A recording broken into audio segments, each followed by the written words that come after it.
ဟုတ်ကဲ့ကျွန်တော်ဟိုတင်းလေအခုပြောပြတာဟိုတမရာကြီးထရန့်ကနှစ်ပတ်အချိန်ပေးမယ်လို့ပြောတယ်ကျွန်တော်ကအရင်းနှီးဆုံးမိတ်ဆွေတယောက်ကိုပြောပြတယ်မဟုတ်ဘူး82နာရီပဲတမရာထရန့်ကအချိန်ပေးတယ်82နာရီမှာတခုခုအမေရိကန်နဲ့ဒီလုပ်ဖို့ဒီအီရန်ကလုံမလာတော့ဘူးဆိုရင်တစုံတရာလုံလိုက်မယ်လို့ကျွန်တော်မိတ်ဆွေတယောက်ကိုပြောပြတယ်ဗျ82နာရီတိမှာပဲအီရန်မှာရှိနေတဲ့နျူကလ িয়ার ဒီဆောင်ရွက်နေတဲ့ဌာနေတွေကိုအားလုံးနောက်တော့ကြာရင်တရင်မှာတွေ့ပါလိမ့်မယ်ဆိုတော့အစ္စရေးတိုက်နေတာကျွန်တော်တို့နားလည်တာကအစ္စရေးပြည်သူတွေရောအီရန်ပြည်သူတွေရောထိခိုက်နေတယ်အစ္စရေး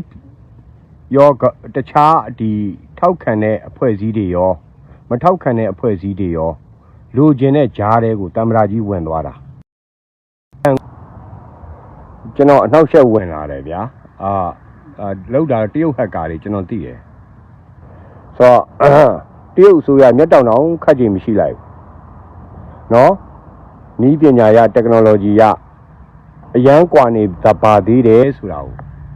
မြန်မာပြည်သူတွေသိစေချင်တယ်အခုဖြစ်သွားတဲ့အခြေအနေကအားလုံးဘယ်သူမှမထိခိုက်ဘူးသူတို့စစ်ပွဲတယ်လဲအမေရိကန်ဝင်သွားတာမဟုတ်ဘူးเนาะအားလုံးစိုးရိမ်ကြောင်းကြမှုကိုဖြည့်ရှင်းသွားပေးတာဒါပါပဲဗျာဟိုဆိုလိုချင်တာကတော့တမရာကြီးထရန့်ကပထမသူ့ရဲ့၄နှစ်မှာဝါရှင်တန်ကိုခေါ်ပြီးတော့ဒီမိုကရက်နိုင်ငံရေးသမားတွေလူလဲကြတာကိုခံလိုက်ရတဲ့သူဒါကိုအသေးချာတင်းနေပုံစံမျိုးစုံနဲ့ထင်းပေါင်းစုံဥမာတမရာကြီးထရန့်ရဲ့မီဒီယာနဲ့ပတ်သက်လို့အာရှနဲ့ပတ်သက်လို့လုပ်ခဲ့တဲ့ project တွေထဲမှာပထမသူ့ရဲ့တက်တန်းမှာကျွန်တော်ပါဝင်ဆောင်ရွက်ခဲ့တယ်နော်ဆိုတော့ကျွန်တော်ပြောချင်တာကလူတွေကလာမေးနေတယ်အီရန်ကိုထောက်ခံသလားဟုတ်ကဲ့ကျွန်တော်ဘယ်သူမှမထောက်ခံဘူးဘာဖြစ်လို့လဲဆိုတော့ကျွန်တော်မွေးဖွားခဲ့တဲ့နိုင်ငံဟုတ်ပြီလားခင်ဗျားတို့အီရန်ရဲ့ပထမနှစ်ပေါင်း2500ဘရင်အဆက်ဆက်အုပ်ချုပ်ခဲ့တဲ့နောက်ဆုံးအဆုံးသတ်သွားတဲ့ရှားဟုတ်ပြီနော်ဒါအားလုံးသိတယ်ခင်ဗျာအရှိအလယ်ပိုင်းမှာအစ္စရေးနိုင်ငံဖြစ်ပေါ်ဖို့အတွက်ပထမဆုံးထောက်ခံခဲ့တဲ့နိုင်ငံဗျဒါကြောင့်နေတန်ယာဟုဟာအီရန်ပြည်သူတွေကိုထိခိုက်တပ်ဖြတ်ဖို့အတွက်သူအဲ့လောက်ထိတတိမကောင်းဘူးတတိရှိလို့လည်းမရဘူးခင်ဗျားတို့တမိုင်းတွေကိုသွားပြန်ကြည့်ပါအရှိအလယ်ပိုင်းကုလသမဂ္ဂညီလာခံကြီးမှာပထမဆုံးအစ္စရေးနိုင်ငံဖြစ်ပေါ်ဖို့ထောက်ခံတာအီရန်ဗျအာရှကပထမဆုံးထောက်ခံတာဗမာဗျဟုတ်ပြီဒါကိုလည်းကျွန်တော်တို့ဂုဏ်ယူပါတယ်သို့တော့စစ်အစိုးရအဆက်ဆက်မှာအစ္စရေးကတင့်ကားတွေအမြောက်လက်နက်တွေအမြောက်ကြည်စံထုတ်လုပ်ဖို့တွေအဲ့ဒါတွေအားလုံးဗမာပြည်ကိုတိဆောက်ပေးခဲ့တဲ့အပြင်ထောက်လှမ်းရေးနည်းပညာတွေကိုပါသင်ပေးပြီးတော့ကျွန်တော်တို့ចောင်းသားတွေပြည်သူတွေအပြစ်မဲ့သူတွေအများကြီးအလဟတဖြစ်သွားရတယ်ပညာရှင်တွေအများကြီးတည်သွားရတယ်ဗျကျွန်တော်ထောင်ထဲမှာနေခဲ့တယ်ဗျကျွန်တော်အရှိမတည်သွားတဲ့ပညာရှင်တွေထောင်ထဲမှာ4-5 ယောက်ရှိတယ်ဘာလို့အစ္စရေးရဲ့ထောက်လှမ်းရေးနည်းပညာနဲ့ကျွန်တော်လည်းအဖမ်းခံရတယ်သူတို့လည်းအဖမ်းခံခဲ့ရတယ်ဗျအဲ့ဒါကိုကျွန်တော်က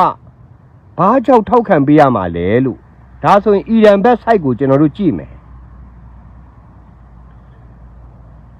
ခင်ဗျားတို့အခုတွေ့နေရတဲ့ပြည်သုံးလုံးပါတီယာဥထေးအောင်အီရန်နဲ့သွားဒီးတယ်လေရင်စီတွေရအောင်ဆောင်ရွက်ခဲ့တယ်ဒါကျွန်တော်အမှန်တိုင်းပဲပြောတယ်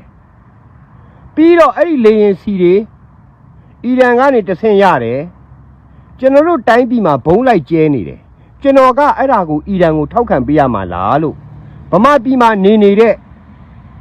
သူတွေအားလုံးအဲ့လောက်တော့အုံနောက်ရှိဖို့သင့်တယ်ဗျာခင်ဗျအစ္စလမ်ဖြစ်ဖြစ်ခရစ်ယာန်ဖြစ်ဖြစ်ဟိန္ဒူဖြစ်ဖြစ်ဗုဒ္ဓဘာသာဖြစ်ဖြစ်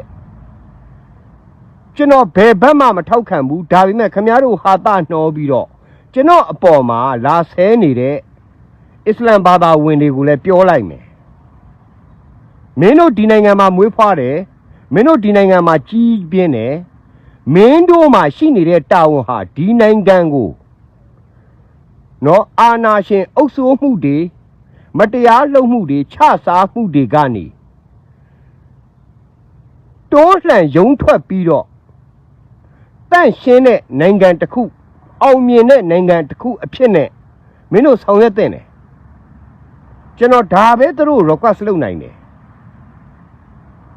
ဘာလို့အဲ့ဒီကျွန်တော်လာဆဲနေတဲ့အစ္စလမ်ဘာသာဝင်တွေကိုပြောချင်တယ်ခင်ဗျားတို့အခုအီရန်ကိုသွားနေလို့ရသလားခင်ဗျားတို့လက်ရှိနေနေတာမြန်မာ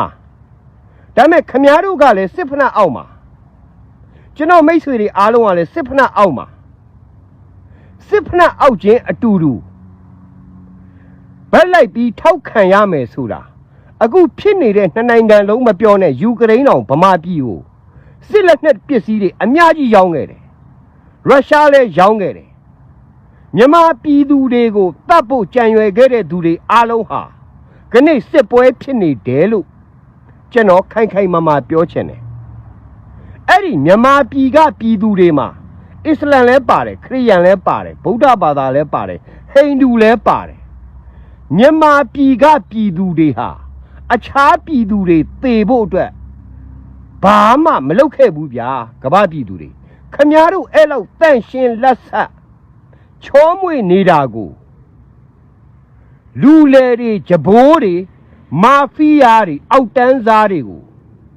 မင်းမထောက်ခံရခေါင်းလားဆိုပြီးတော့လာမပြောနဲ့ sorry ပါခမည်းကျွန်တော်ကိုရှယ်လေးပါကျေးဇူးတင်ပါတယ်